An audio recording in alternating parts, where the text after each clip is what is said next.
And welcome back again to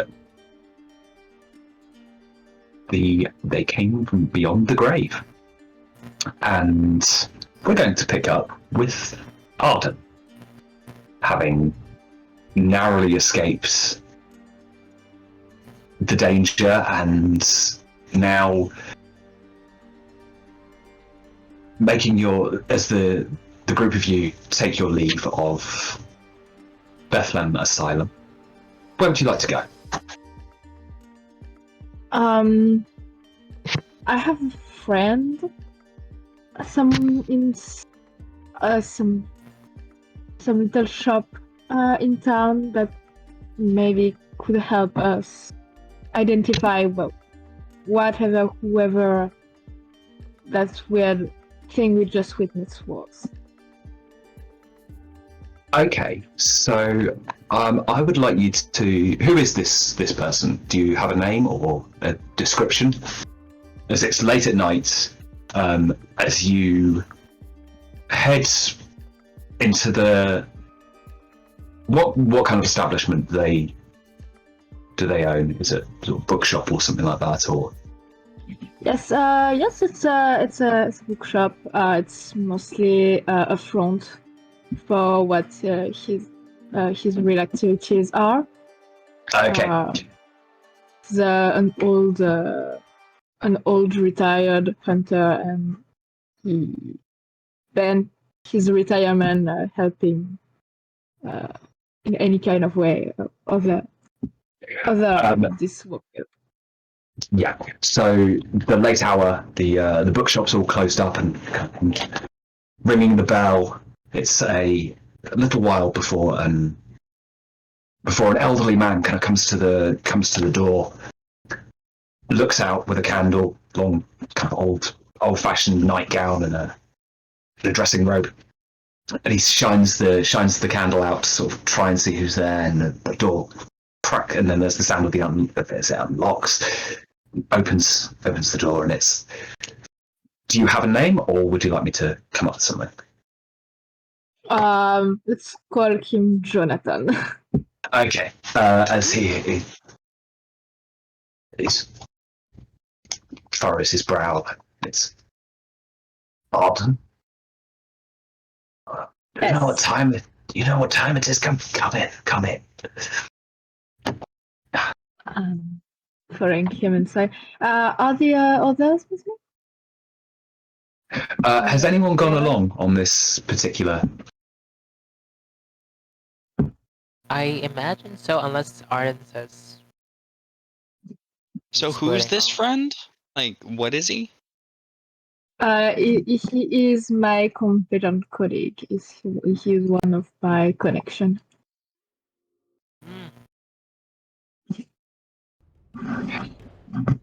I don't think Brandon would be here. Is there anyone else? I would be, I think. Okay. As you step over the threshold, he extends a hand and goes, Jonathan Milton, a pleasure. Friend of Arden's, a friend of mine.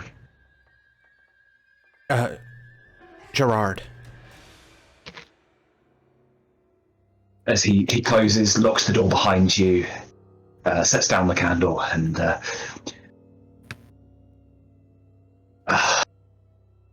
should I make some tea? You look like you've had quite the night. Yeah, that would be appreciated.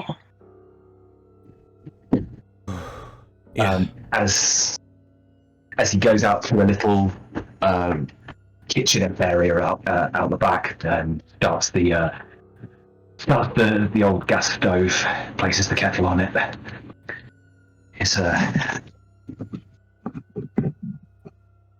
So should I ask, or are you? Or is this just a social call? Oh no, it's certainly not social. We need all of what you know about a certain type of monster.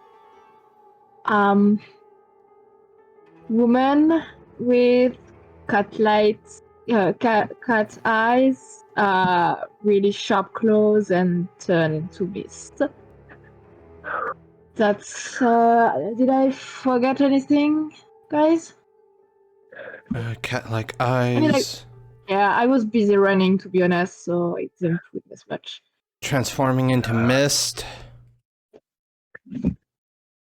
I think I Damaging, might have. damaging floors and walls when they decide to. Very, Oh. very murderous.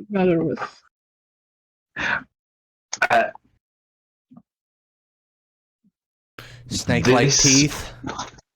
At this point, he goes to a wall which is outside of the normal bookshop front, which has the classic works and various sciences. And there is a bookshelf here which is old tomes, leather-bound, many of them covered in dust and cobwebs. And would one of you like to make me a, let's say,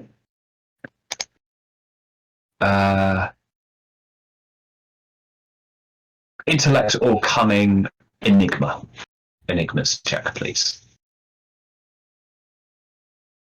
Okay, Good. Uh, pretty much just intellect for me. Who is cunning?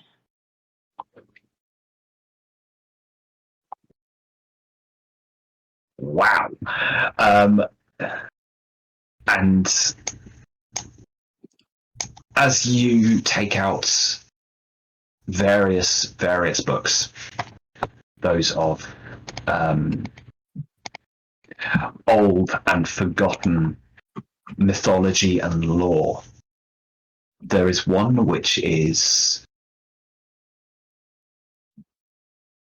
a translation of a manuscript uncovered in Romania. Opening it up, there's various texts and reprints of old woodblock images. Whereas, and going through, you find the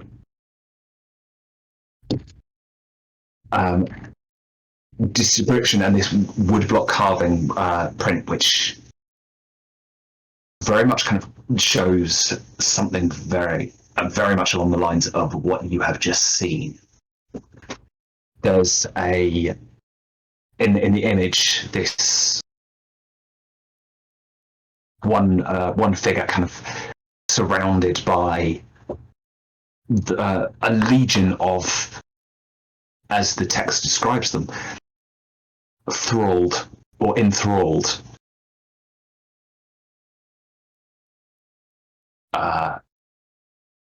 want of a better word, lackeys. And their description is that of the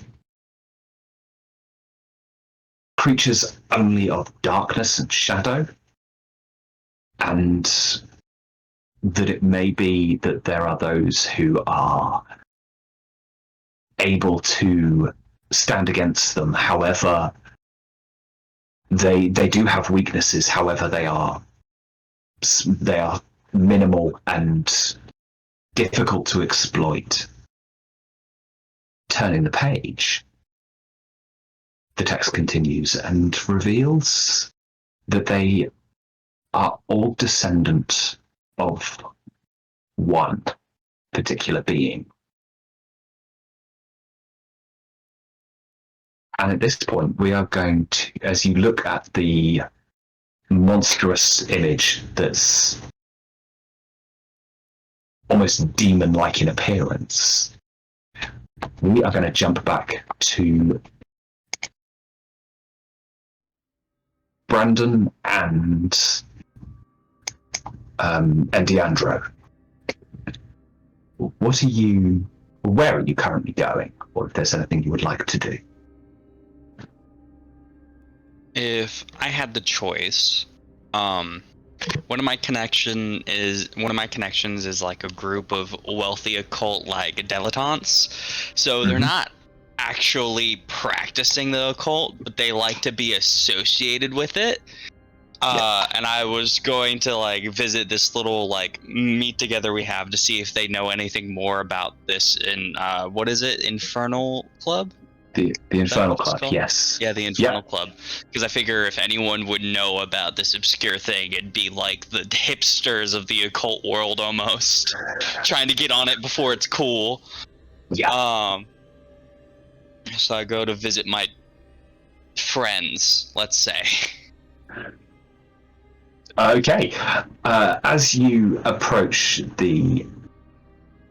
your particular meeting place, it's obviously somewhere where they gather in the early hours of the morning. Gathering the day just doesn't seem appropriate. So, as you step inside, and what kind of club is it? Do they indulge in various debaucheries of opium, or is it a much more civilized affair? I feel like there has to be some opium involved. It's not like people are strewn out on couches everywhere, but they will partake, and it's almost necessary when you're talking about ghosts and ghoulies, I feel. Yeah. As you step in, a couple of people, given the late hour and probably a little bit too much on the pipe, have passed out. However, there are others. In the center of the room, there is a typical, what you would typically use for cards with a green baize table. However, it's being used for a tarot reading, which is being carried out by somebody who probably doesn't really know what they're doing and just turning cards over and trying to interpret them and not really getting the message that the cards are looking to deliver. And as the third card of the draw is turned over, the figure, distracted by the movement out of the corner of their eye, turns to you and...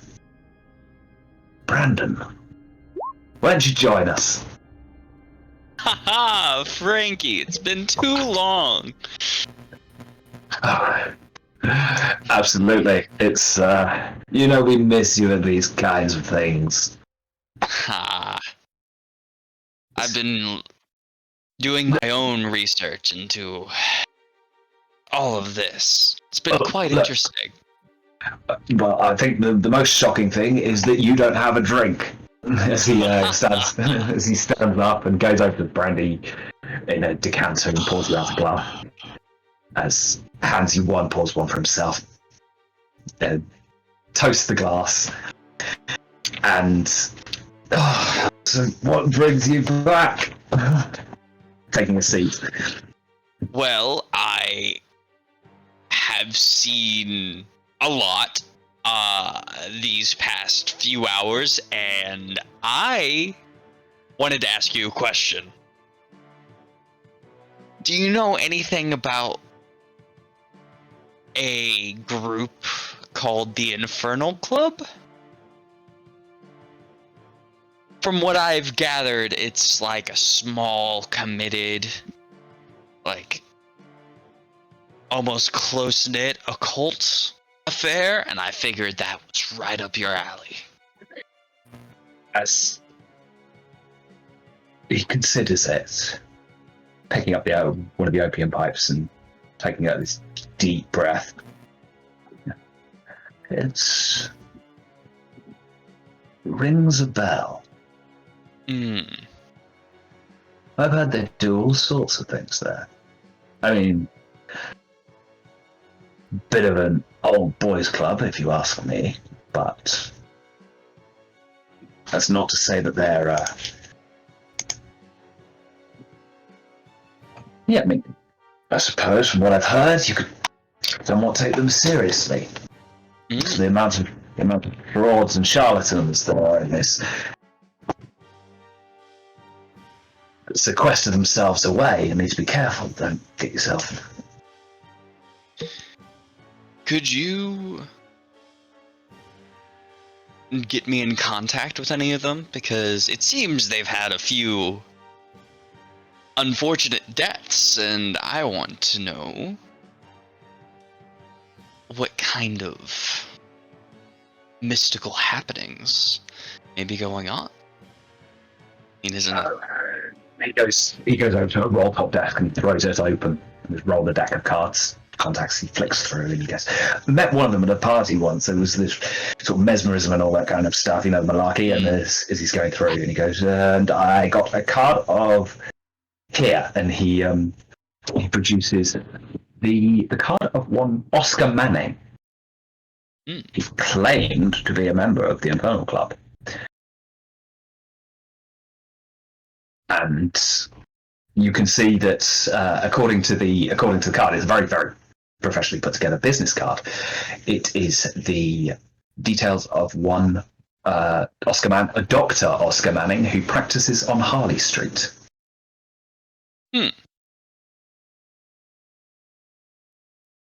Of course, business address. Don't need to be there right now. Very well. I guess I have nothing else going on, so let's read some tarot. I've just taken it up. I'm still finding my way. And he's got this, as he picks up from the side, it's like this manual of what the cards mean.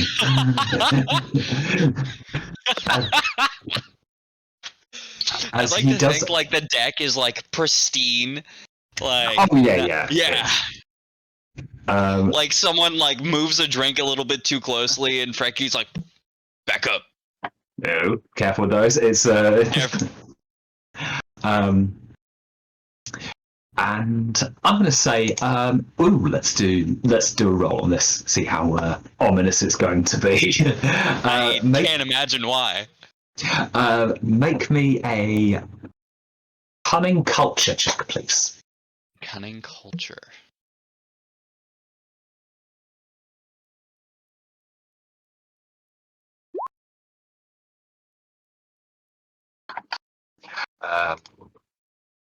What was the 3? Ooh, okay. The as he's fumbling around it as he draws the first card.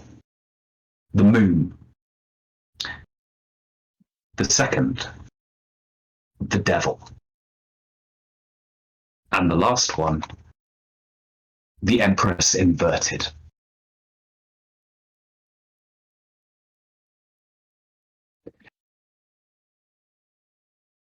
And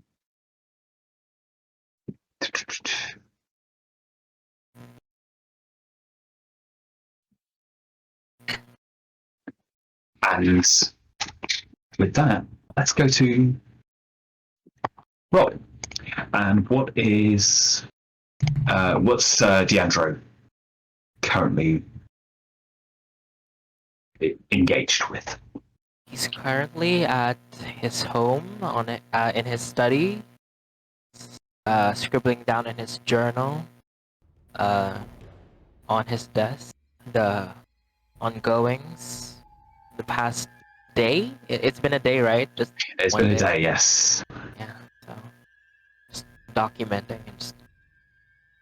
I fear I'm losing my mind, just stuff like that. And as you do, and just as dawn begins to shine through and the clouds above give off a rosy hue, there is a knock at the front door.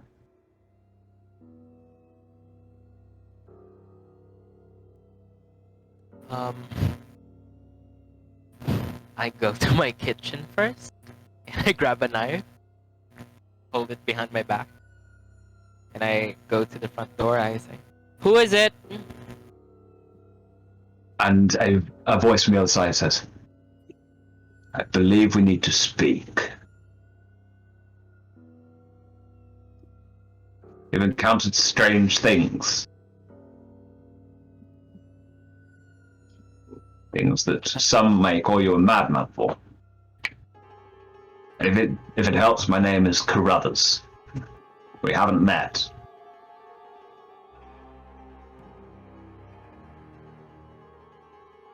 All right, I slowly undo all the locks on my door. How many are there? About 20, 25. Yeah. You know, Like, you have to reach up here to get to the first one, and then all the way down to get the last. that. Yeah. You know full well that with the way that this has been built as well, anyone could just sort of push it over. The whole wall would go down with it. And as you open the door and out on the front porch with the last of the street lamps behind him burning down, stands a man in a top hat and a black suit with a silver-topped cane. Good day. I would tell you my name, but I believe you may already know it, if you know what I've been through. I understand that what you have been through. However, you remain a stranger to me. Well then, I'm Deandro McAdams. Pleasure to meet you. And like I say, my name is Korozda. I am. Perhaps we might talk inside. Very well. I mean, you know harm. And stepping into the house. We're going to jump back to Arden and Jarad. Arden, as you flick through the pages of the book, finding out more about this creature behind, sort of going to intercut with Deandro at the same time. As you look over and realize that this monstrous being was uncovered in the 11th century during the Crusades, as the gentleman now in your presence, Deandro, sits down in the front room with you. I am part of an order, one that has watched almost from the sidelines for nearly 1,000 years. And as you look over him, the suit and his hat removed now, but his attire is entirely black, save for a red Templar cross on his lapel, on his breast pocket. As he taps that with the cane, something which members of my fraternity sealed away centuries ago. As Arden, you look as over the details of a banishing ritual, one that was meant to seal away the demon Lilith. As Carruthers continues, what we began, what we were able to achieve all those years ago, is now being unraveled. Her daughters have returned, and they would see her back to the world.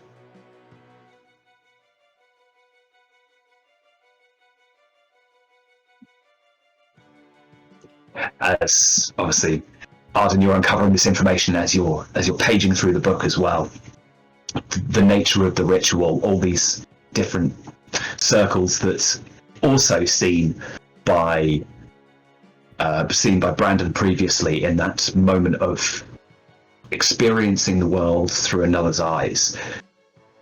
The symbols and the insignias needed not only to banish but to recall. And in doing so, a personal effect, namely the necklace, now in the possession of one of her daughters, and stolen from the Infernal Club. Wasn't it broken? Sorry? The Broken. necklace didn't it broke? No, she took it. It was on like it was from the vision where the Yeah. old man had like picked it up from a bronze bust, and it had It was- had it his was- amulet, It's a and then got Oh, his. different one? Yeah. It's the same. It's the same one, and there's an illustration of this amulet within the pages of this old tome. No, I mean, Arden found something, like a necklace, and then Arden got a vision,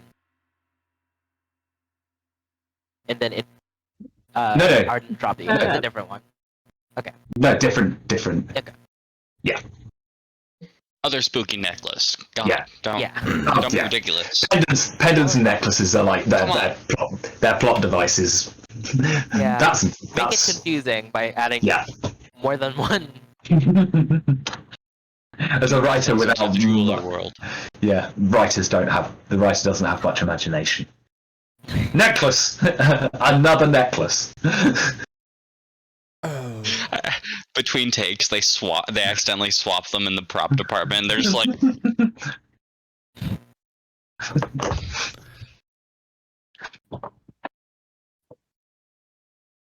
So, what have you found so far? I give you the book. Seems that things just got more complicated. And usually just find a monster, cut his head off, or shoot him. And there's this ritual. We have Jarad, like, holds up his hand. I'm sorry, Arden. I'm gonna have to cut you off right there. You said that far too casually than I'm comfortable with. Oh, you just cut the head off the monster? Like... I just wanted to be a clerk, and I just gotta. You know, one day you're looking for a job in the newspaper, and you confuse the two places to apply, and you become a monster hunter. I don't think I ever have. That sort of things happens. Okay.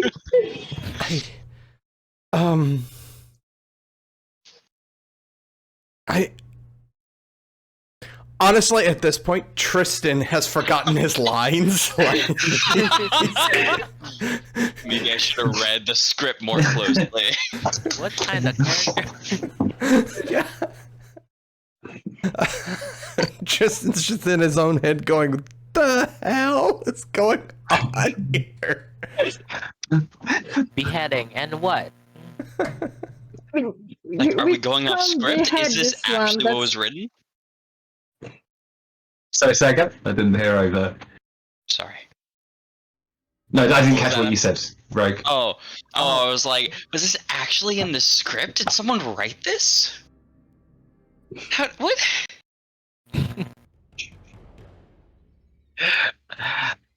So, as the night gives way to a new day, what would you like to do?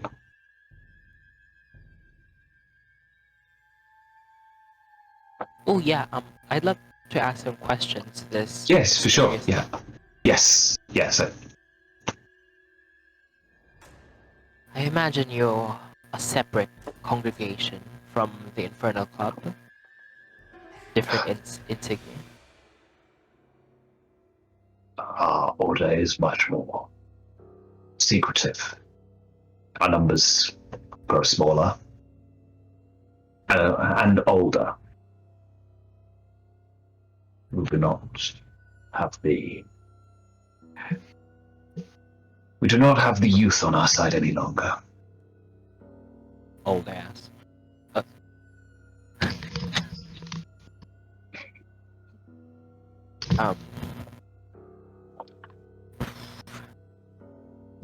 Then I must ask this: why are they after the members of the Infernal Club? If you were the ones who sealed away Lilith.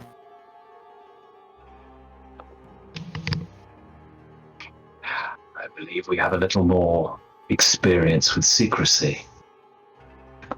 It seems that one of them was able to sabotage what they began in Romania.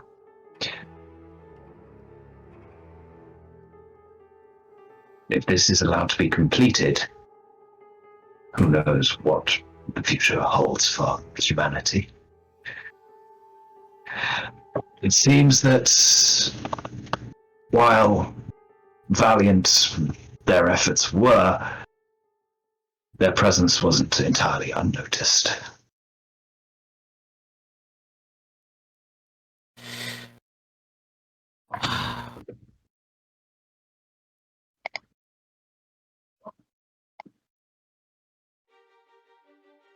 Well, what are you intending on doing? Perhaps, with your help, we can prevent, maybe for a time, the inevitable.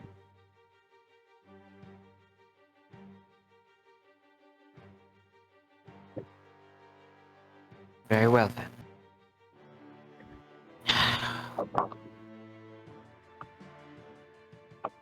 This.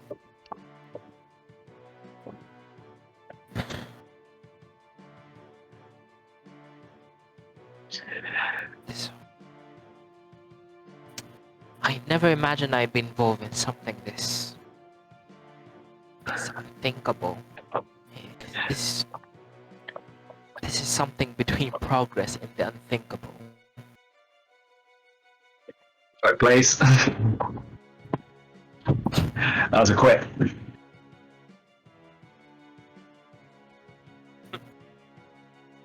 That was bad.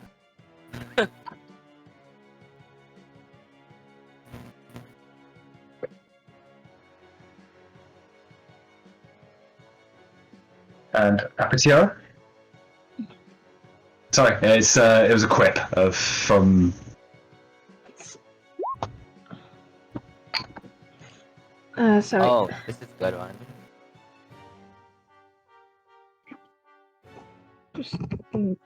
See, it's so natural you didn't even notice. Sorry.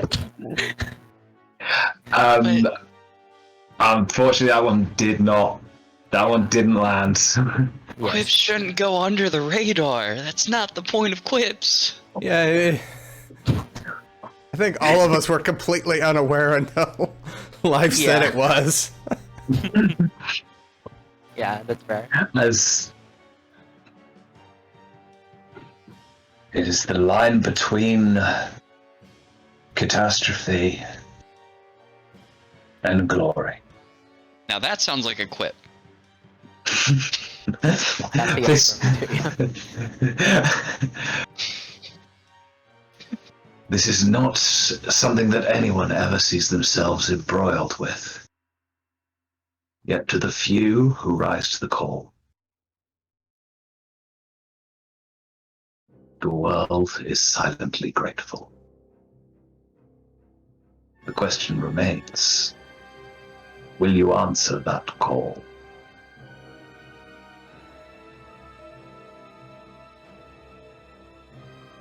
I don't believe I have a choice, do I?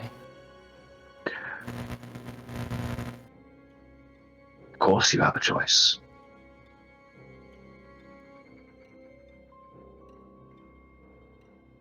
But ask yourself, as he stands, picks up his hat. If some don't do what is absolutely right, what is necessary, what hope do we ever really have? I've kept you long enough, and I appreciate your time and your hospitality. Whatever you decide, I wish you good luck. As he takes his leave into the early dawn light, and Arden, within the confines of the bookshop, illuminated by candle. Jarad and Arden, is there anything you would like to do?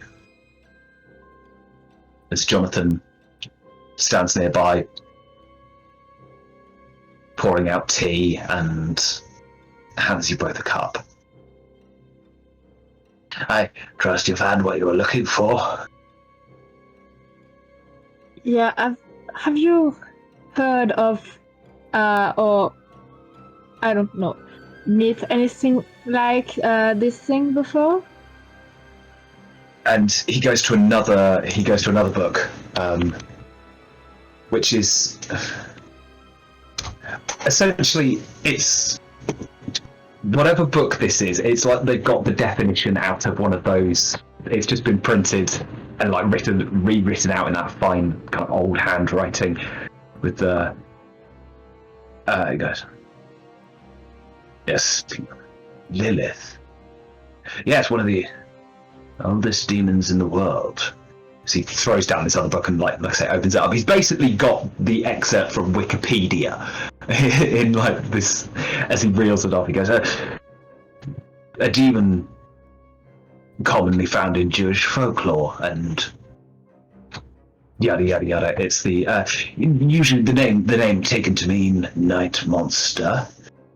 And last records of a cult associated with her worship was as far back as the 7th century. And it goes on and so forth. It's the don't know whether to be curious or afraid with what you're about to ask next. To be honest, I was just wondering, how do you banish or hopefully kill that demon? As he goes back to the original book you were looking at and begins to kind of leaf through it and goes to the similar diagrams, it's the there's one which is sort of pentagram set within a triangle, and he's with Latin inscriptions around, and it's the well, it seems that a candle is placed at each point of the triangle, an item of great personal importance at the center. To banish the item, to summon the item in question, to banish, it would need to be the demon in question. At this point, I don't think fighting or even killing such a thing is even possible. Great. Okay, nice. So, let me make sure I've got this straight. We have to get the creature into the center of the triangle to banish it? Well, how much have you filled him in on?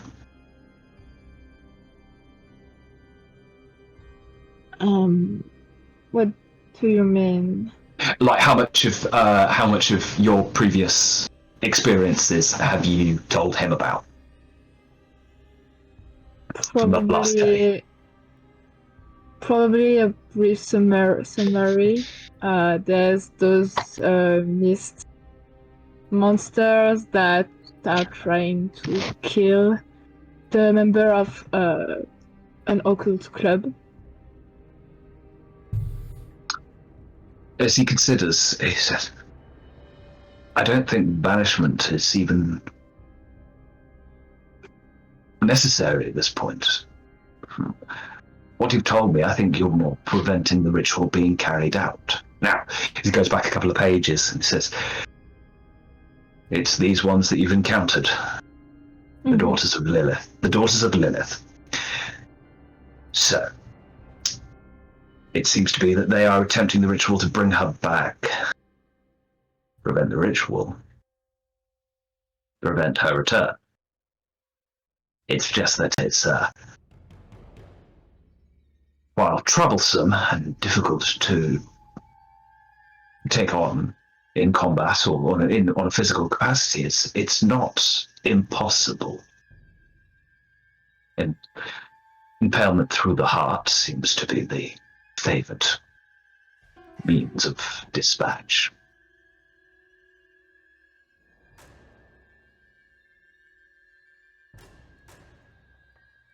So, to stop it, we can impale however many of these daughters there are, or you said an item of great importance is needed, or we could just clip that.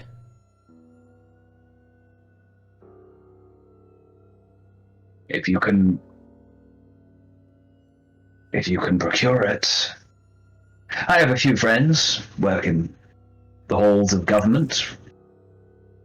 They have a space, an archive of sorts. Its location unknown to a great many, except those who are directly connected to it, where hopefully it can sit and gather dust and be forgotten till time immemorial.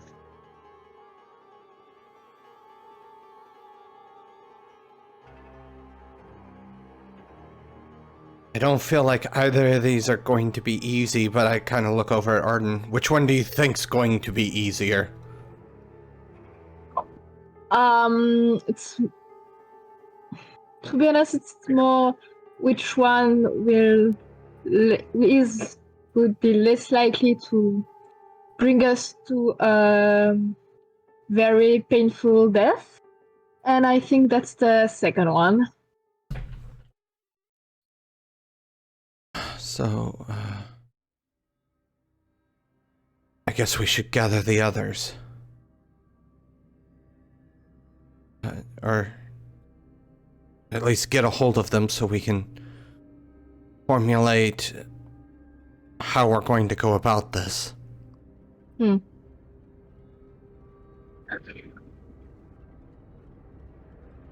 And as what remains of the night gives way to a new dawn, we'll go to Brandon. Would you like to visit said business location? Dr. Oscar Manning? That'll be the one. That sounds like a great idea to do alone. Yeah, that sounds great. Stepping onto the very much the doctor's quarter, which is Harley Street, and various practitioners and specialists, all brass plaques mark the various doorways, and you walk down the street until you get to number 112, the address given for Dr. Oscar Manning. A knock. There's a brief moment, and then the door is opened. Big, kind of ebony, very elegant, well maintained. The door is opened by what you can assume to be the junior doctor of the establishment. He's Dr. Manning? no. I'm Dr. Cropper. Dr. Manning is my mentor and supervisor. Is he in? He is. He's currently with a patient. Oh, all right. Would you like to wait? Would you I'd like to love wait? Yes. As he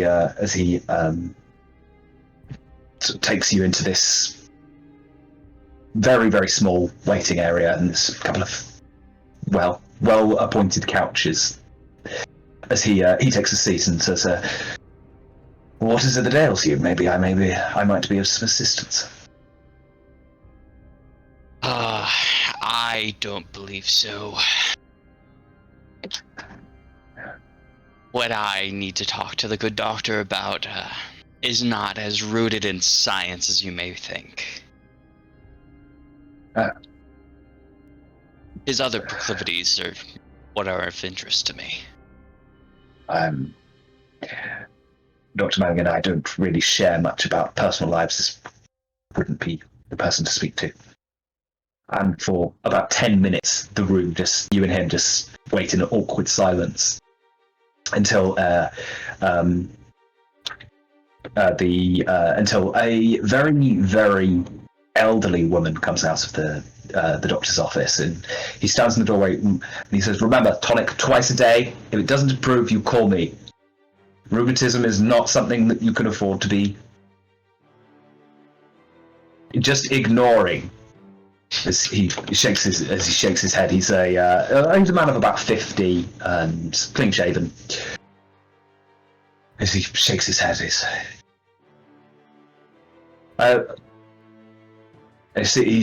about to say something to Dr. Cropper, and then spots you. And I didn't believe I had another appointment until 12. Is there? Yes, hello, Dr. Manning. I believe this appointment will be more of interest to you than to me. For you see, 2 of your colleagues in the Infernal Club are dead. He stands stock still in the doorway, and there's a moment, and perhaps we should talk in my office. I think that would be best. And Dr. Cropper, you'd do best to forget what you just heard, as he shuts the door. Please, indicates what would usually be a seat for a patient, as he takes his own behind the desk.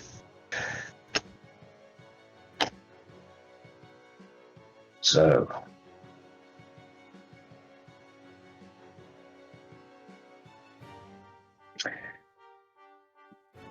may I ask how you know this? How I know this? Well, we're following up, me and a few like-minded individuals are following up on one Madame Striga, which I believe you were acquainted with. She attended the other night, yes. Yes. And while we were there, we were accosted by a woman, beautiful, but with the teeth of snakes and the eyes of monsters. I saw the devil in disguise. That's a quip. That's a quip. Would you like everyone vote, please?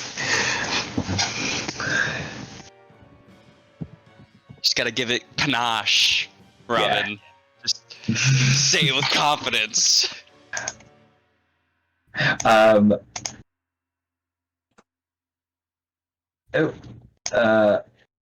Unanimous. Yeah. So, how do I get rid of this? Just delete it, I guess? Yeah, you just delete it and draw another one. So your next From die, a you have a random plus. deck. You have +1.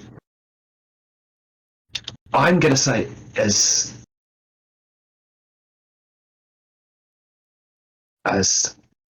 make me a presence or manipulation persuasion to get him to spill. See what he knows. What was the first one? A presence or Okay. manipulation with a persuasion to. Okay. Since...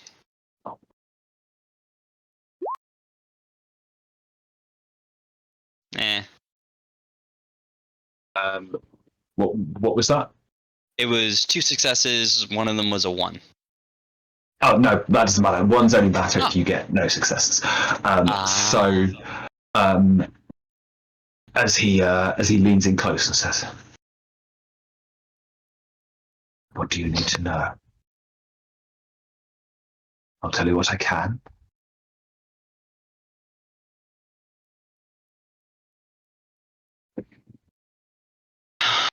What I need to know, Doctor. I need you to tell me about what happened at the last meeting of the Infernal Club. Well, it was planned that we would meet as usual. However, it was a last-minute arrangement that Madame Striga was to attend.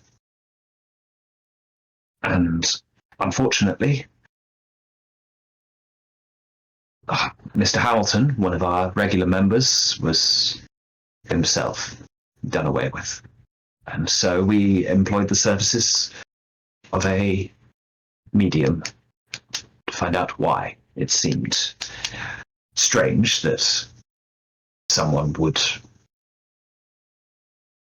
see Mr. Hamilton off the mortal coil on the eve of a meeting of the Infernal Club, and so something came over the good Madame Striga, and we spoke with Harlan Hamilton one final time.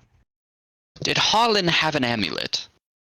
I believe he took something. He brought something back from Romania with him. He was traveling there recently,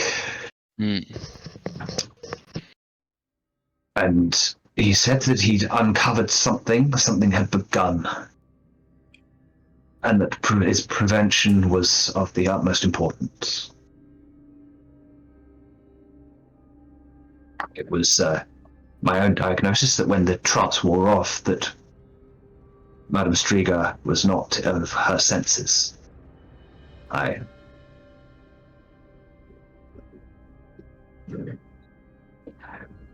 believe something else came over her entirely. And with Harlan's endeavours and with what she relayed, they attempt this was a last-ditch attempt on his account to prevent what they were planning.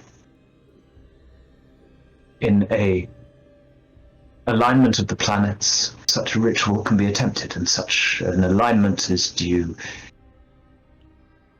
not long from now. At a place of power.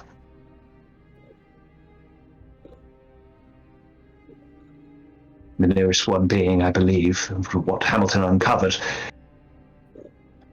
in Romania, in the Carpathian Mountains.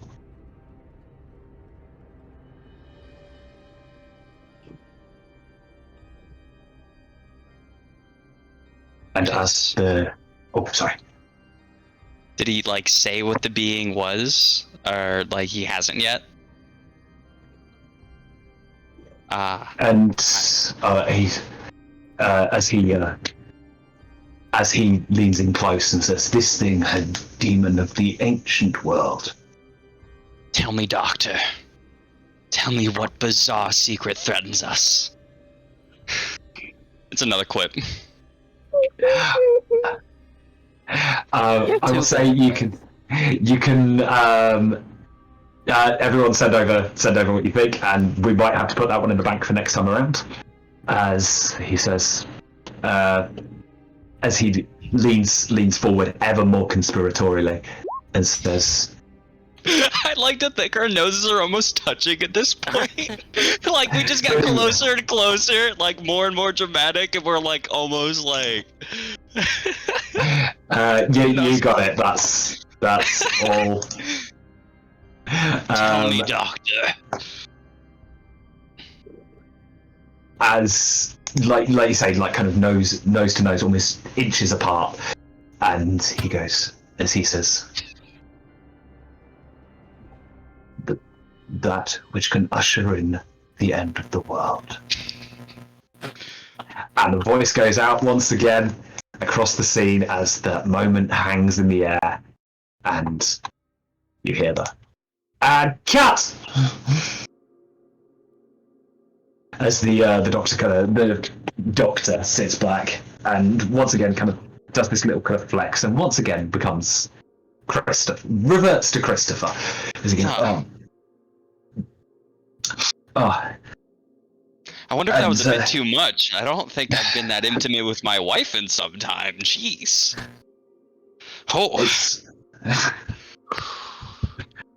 As he stops and kind of goes back to this East End lad, he's like, well, it's... I think it's alright. I think that was good. Looks over, kind of gets a thumbs up from the director of photography, and as the bell once goes in the background, and you look around and you see your fellow castmates, everyone kind of the murmuring begins to raise, and voices begin to coalesce and sound out as conversations begin, as the studio lights begin to switch off and diminish. And as the last of you leaves, looking back, and the set is plunged into final darkness, and the shutter doors are closed for another day. And we're going to call the session here. Thanks for joining us. Remember to like, share, comment, and subscribe. Thank you for watching, and we'll see you next time on They Came From Beyond the Grave, here at the Domain. See you there.